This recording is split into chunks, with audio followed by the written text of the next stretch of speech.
Daniel, eu queria começar com alguns fatos do dia de hoje, naturalmente ligados ao que está acontecendo entre Irã e Israel, né? Aquilo que já vai completar daqui a pouco uma semana, né, Daniel, desde que Israel iniciou os ataques contra o Irã.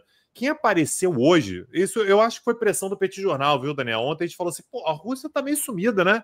A Rússia tá aí, negócio meio discreto e tal. E hoje Vladimir Putin apareceu e disse que avisou, né, que Israel e Estados Unidos não devem atingir qualquer instalação onde haja russos trabalhando, em especial na instalação nuclear iraniana de Bushehr, que foi construída pela estatal russa, a Rosatom. Segundo ele, há cerca de 200 russos trabalhando por lá e é melhor ficar longe. Fica ligado aí, não é para ficar atacando o Bushehr, porque pode machucar algum russo. Se machucar russo, Putin pode ficar chateado e isso pode levar a consequências. O Putin também garantiu, Daniel, que as instalações subterrâneas iranianas, instalações nucleares subterrâneas do Irã, seguem intactas. Não mexeu nada, não mexeu uma palha, não derrubou um copinho de café e que a Rússia vai seguir trabalhando no programa nuclear dos iranianos, sempre falando aqui programa nuclear para fins civis, não estou sabendo de bomba nuclear, não sei de nada disso, mas que a Rússia não tem nenhum motivo para interromper qualquer tipo de cooperação com os iranianos.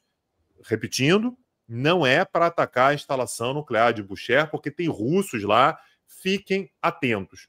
E ele disse também, Daniel, que os ataques israelenses ao Irã ajudam a consolidar a sociedade iraniana em torno do governo. Tá? Então, que é um efeito que a gente já viu outras vezes, né, Daniel? Que muitas vezes você tem um ataque contra o governo, um governo que muitas vezes é, inclusive, malquisto, não é muito popular, o pessoal reclama e tudo, mas na hora que vem um ataque como esse, né, na hora que vem um ataque externo, né, com agressividade, muitas vezes as pessoas, inclusive, começam a abraçar um governo que era impopular até aquele momento. E aí o Trump também, né, narrou um pouco da conversa que ele teve com Putin esses dias, e segundo o Trump, né, Donald Trump, teria falado, o Putin falou para ele, olha, eu posso te ajudar na mediação, e que o Trump teria dito, não quero que você me ajude, media você, vai você.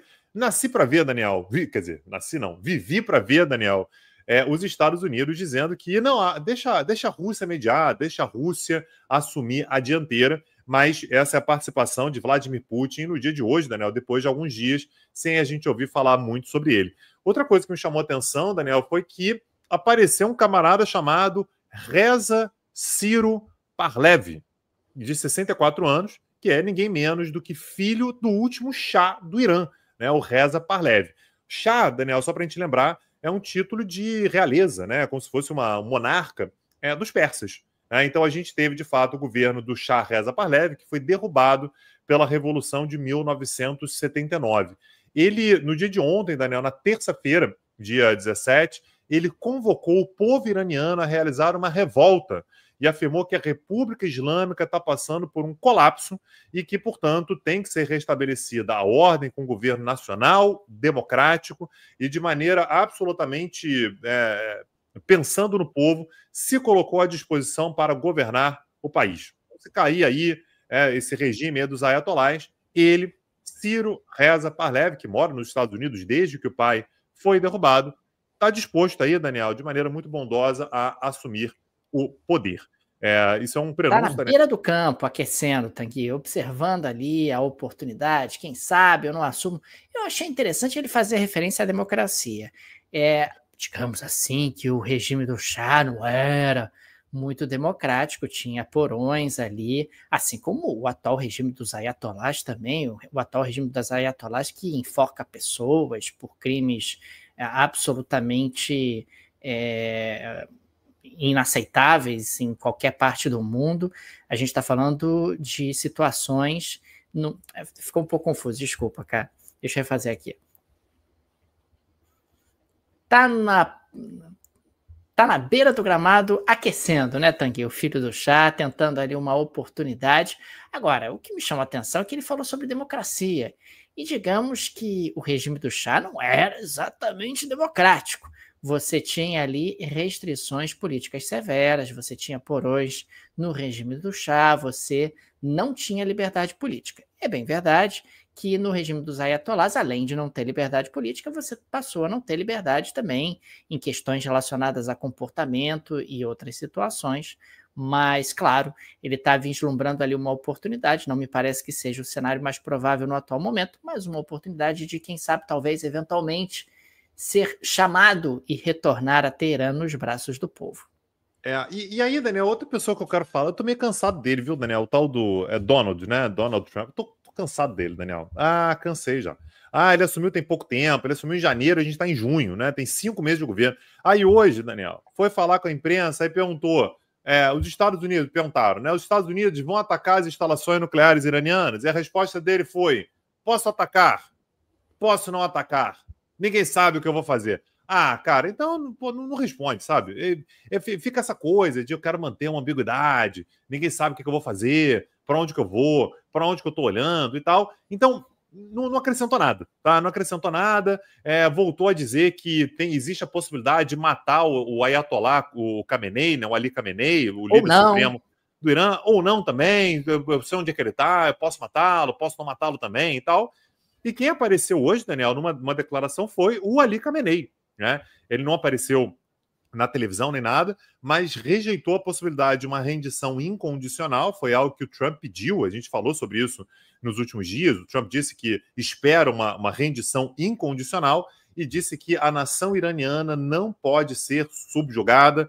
Ele recorreu muito à honra histórica, né? Ao orgulho histórico do povo iraniano.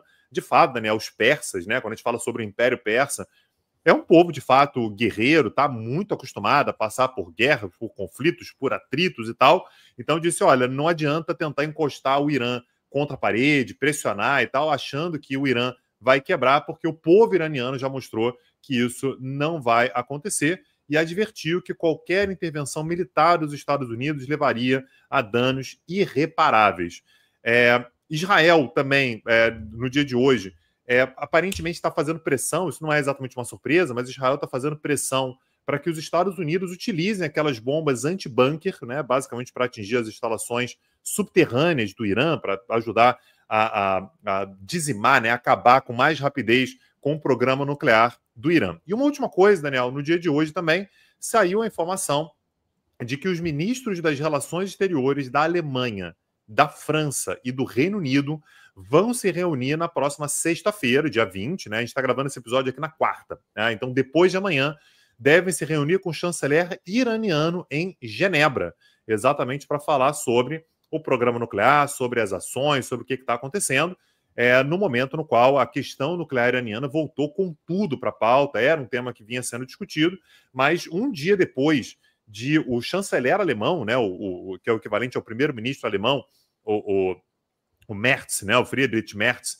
dizer que Israel está fazendo trabalho sujo por todos nós teremos uma reunião entre ministros das relações exteriores de Alemanha, França e Reino Unido em Genebra. Não sei se teremos muitas informações sobre o que vai ser discutido, o que vai ser conversado, mas estou bastante curioso para saber o que vai sair dessa conversa, Daniel.